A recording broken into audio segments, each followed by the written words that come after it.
네, 안녕하세요. 우리투자연구소입니다. 현재 시간 2022년 2월 15일 오후 2시가 넘어가는데요. 오늘 종목 분석 한 종목 해보도록 하겠습니다. 종목명은 KCC라는 종목이고요. KCC가 오늘 마이너스 20%가 넘게 지금 빠지고 있어요. 그래서 사실 제가 KCC가 하루에 20%? 하루에 20%가 빠지는 거는 거의 처음 보는 것 같아요.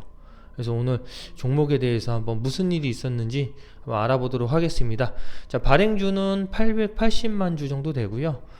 유통주는 410만 주 정도 돼요. 시가총액은 약 3조 3천억 정도 되고 있고요.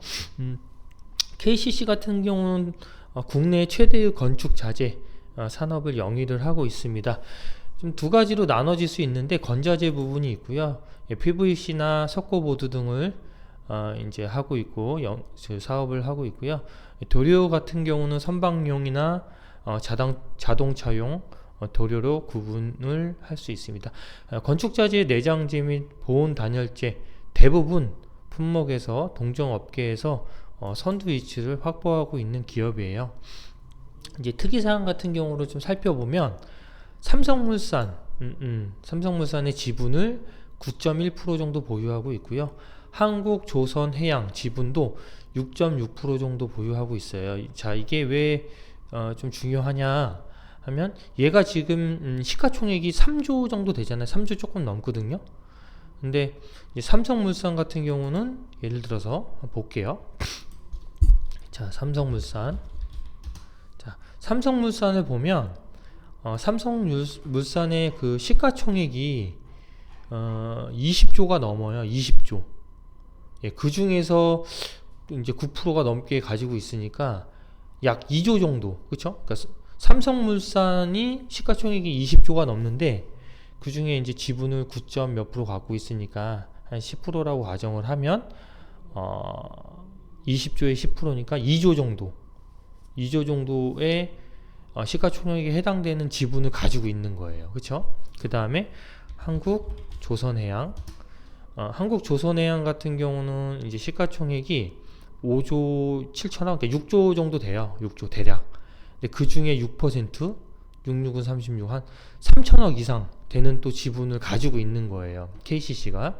그렇기 때문에 이 두 개, 그러니까 삼성물산하고 한국조선해양의 지분만 합쳐도 약 2조 3천억 정도 이상, 그쵸? 2조 3천억 이상에 대한 부분을 얘가 가지고 있어요. 근데 얘는 시가총액이 지금 3조가 좀 넘잖아요. 그러니까 사실은 다른 회사 지분, 보유하고 있는 지분의 가치만 해도 굉장히 높다라고 일단은 볼 수 있겠죠. 그쵸? 네, 그쵸?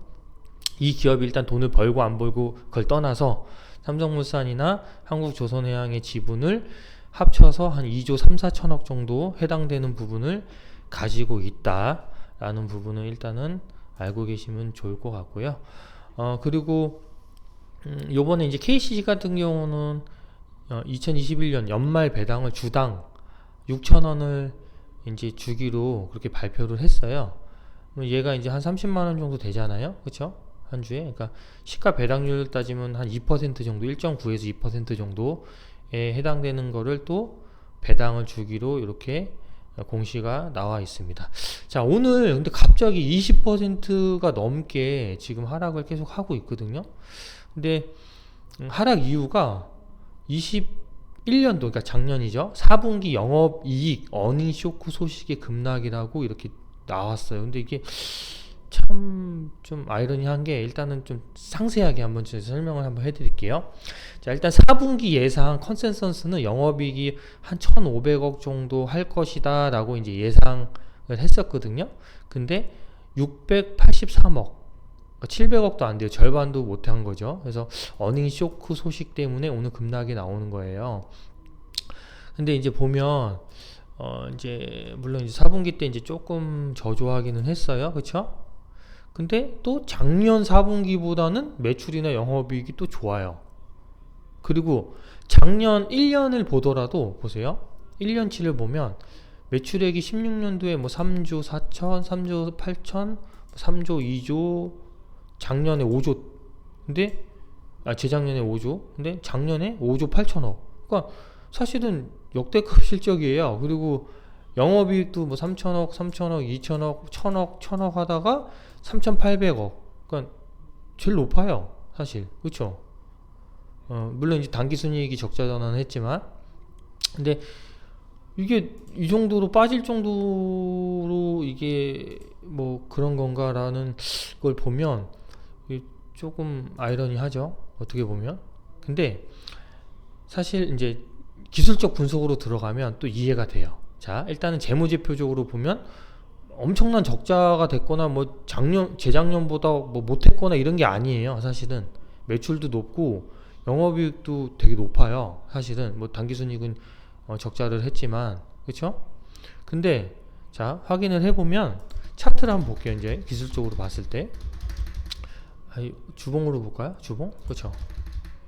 주봉이나 월봉으로 봐야 돼, 이런 종목들은. 보면은 주봉이나 월봉으로 봤을 때 굉장히 높이 2014년도 올라갔다가 끊임없이 정말 끝도 없이 하락을 했어요. 자, 보시면 거의 고점 대비 84%가 빠졌어요. 사실 이 우량한 종목이. 물론 이제 고점 대비로 이제 체크를 한 거긴 하지만, 그러니까 이때 이제 코로나가 막 시작을 했을 때 최저점 바닥을 찍고 올라갔단 말이에요. 그쵸? 올라갔는데 보시면 여기 저점 라인을 이제, 그쵸, 지켜주면서 이제 올라간 거죠. 여기 저점을. 그쵸? 살짝 낄 수 있어요. 왜냐면 이때 공포에 휩싸여서 처음 이제 그 코로나가 이제 나왔을 때, 이때 이제 시장에서 모든 종목들이 다 이제 하단부를 깨고 내려온 종목들이 많잖아요. 그래서 바닥을 잡으면서 이제 쭉 올라왔는데, 어떻게 보면 또 여기 바닥 대비 340%가 올라온 거거든요. 1년, 2년 만에. 이게 뭐 잡주가 아니잖아요. 우량주잖아요. 완전 우량주잖아요. 근데 이런 주식이 사실 2년도 안 돼서 300%가 넘게 올라갔다? 무슨 말이냐면 단기간에 너무 급등을 한 거예요. 쉽게 말하면 얘에 비해서, 얘 덩치에 비해서 너무 많이 올라온 거예요. 그렇기 때문에 내려온 것 뿐이에요.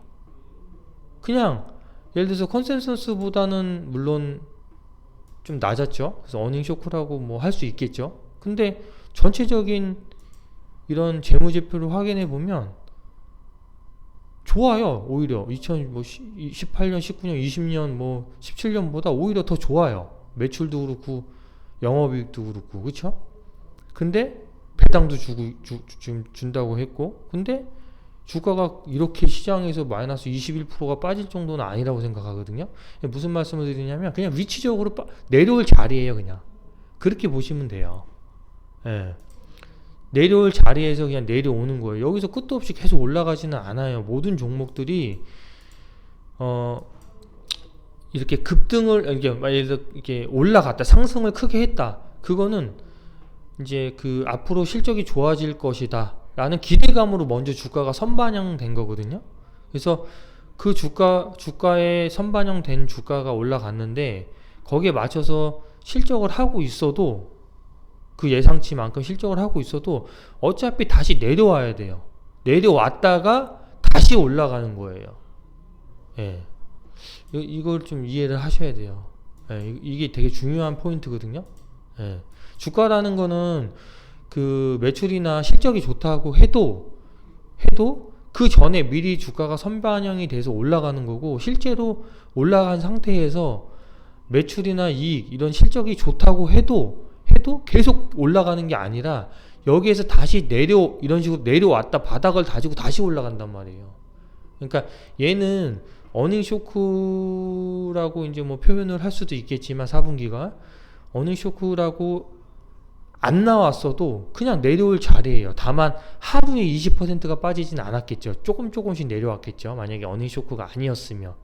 그래서 그런 느낌으로 이제 바라보셔야 되는 부분이다 라는 부분. 자, 여기에서 지금 10만 6천원 바닥이 47만원까지 올라갔는데, 그렇잖아요. 300 몇십 프로가 올라갔는데 단기간에 2년 만에. 그럼 얘가 내려왔다 올라왔다 여기서 이렇게 올라가기는 쉽지 않다는 거죠. 그렇죠? 예. 그렇기 때문에 여기서 개인들한테 물량을 벌써 떠넘겼고 내려와야 되는 거예요. 근데 다만 얘가 뭐 어디까지 내려올지, 그러니까 예를 들어서 여기에서 급락이 나오고 기술적 뭐 반등이 있을 수는 있겠지만 그건 단발성인 거고, 여기에서 이제 계속 이제 끝도 없이 이제 막 힘들게 지치게, 개인들 지치게 계속 내려올 거예요. 조금씩 뭐 이게 반등을 줬다가 뭐 이런 식으로 반등을 또 줬다가 내려오고, 이런 식으로 계속 내려올 거예요. 내려온다라고 봐야 돼요, 일단은. 예. 그러면 얘가 이 종목이 이제 맥점을 찾아야 되겠죠. 그렇죠? 주봉이나 월봉에서. 일봉은 너무 복잡하니까 다시 여기까지 내려오긴 또 쉽지 않아요. 막 매출이나 영업이익이 막 뭐 올해 뭐 마이너스 전환한다거나 뭐 굉장히 전년도보다 급감하거나 이러지 않는 이상은 또, 그렇죠? 그러면 어디까지 내려올 것이냐에 대한 부분을 이제 체크를 해야 되는데, 일단은 단발성으로는 여기 20월봉, 그렇죠? 20월봉을 저항을 맞고 내려왔기 때문에 20월봉에서 지지를 받고 일단 기술적 반등은 나올 것으로 보여져요. 일단은 20월봉에서 기술적 반등은 나올 거다. 하지만 여기가 다시 뚫고 여기까지 올라간다라는 거는 좀 의문이 드는 부분이고요. 단발성으로 올라갔다가 다시 1바닥을 형성했기 때문에 2바닥으로 내려올 확률이 높다. 대신 이 바닥을 여기에서 지켜줄지 여기 쌍바닥까지 내려올지에 대한 부분은 그때 당시에 또 시간이 흐를 거 아니에요, 앞으로. 그러면 그때 당시에 뭐 매출이나 실적을 보고 또 업황을 보고 또 그 이제 경제적인 뭐 예를 들어서 오미크론 확산세를 보고 여러 가지를 고려해서 여기서부터 뭐 분할 매수가 들어간다든지, 또는 여기에서 뭐 이 5일선이나 11선 5월봉이나 10월봉이 뭐 오도리로 돌리는 그런 상황에서 뭐 매수가 들어간다든지. 그러니까 모든 주식이라는 거는 사실은 시간과의 싸움이에요. 기다려야 돼요. 내가 급해서 여기서 오늘 급락이 나왔다고 뭐 살짝 몇 프로짜리 기술적 반등이야 나올 수 있겠죠. 하지만 여기서 몇 프로 먹으려고 들어갔다가 또 몇십 프로가 잘못되면 물리는 수가 생길 수도 있기 때문에 주식은 기다리는 거예요. 내가 최적의 매수 포인트가 올 때까지 기다리면 기회는 옵니다.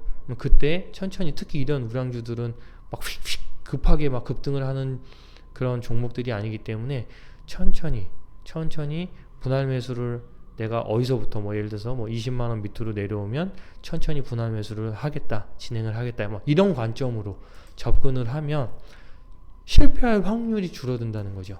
내가 30만원, 그러니까 대부분 일반 개인들이 왜 이거를 꼭대기에서 물리냐, 대부분 여기에서 더 갈 것 같거든. 그러면 나는 올라가는 거를 탑승하지 못했기 때문에, 매수하지 못했기 때문에 수익을 못 낸다라는 불안감 때문에 높은 금액에서라도 그냥 매수를 하는 거예요. 하지만 기다리면 기회는 옵니다. 그 기회가 왔을 때 시간을 두고 천천히 분할 매수를 진행을 하면 실패를 줄일 수 있다라는 부분으로 접근을 하면 좀 좋을 것으로 보여집니다. 지금 그리고 이제 KCC 같은 경우는 현재 판가 인상과 반대로 원재료 가격은 하향 조정되면서 이제 마진은 다시 3분기 수준으로 개선되고 있으며, 물류비 역시 일시적 급상승의 영향에서 벗어나 점차 안정화되고 있는 추세로 접어들었다고 합니다. 하지만 위치적으로 봤을 때는 조금 더 기다렸다가 천천히 분할 매수에 들어가면 좋을 것 같다. 지금은 아직은 아니다 라는 부분 좀 인지를 하시면 좋으실 것 같아요. 자, 주식이라는 거는 내가 얼마에 사는지가 중요해요. 그리고 내가 얼마에 샀는지에 따라서 심리적 압박을 줄일 수가 있거든요. 그리고 한 번에 다 매수하는 게 아니라 분할로 매수하면 심리적인 압박에서 조금은 더 벗어날 수 있습니다. 자, 오늘 영상 여기까지 찍도록 하겠습니다. 감사합니다.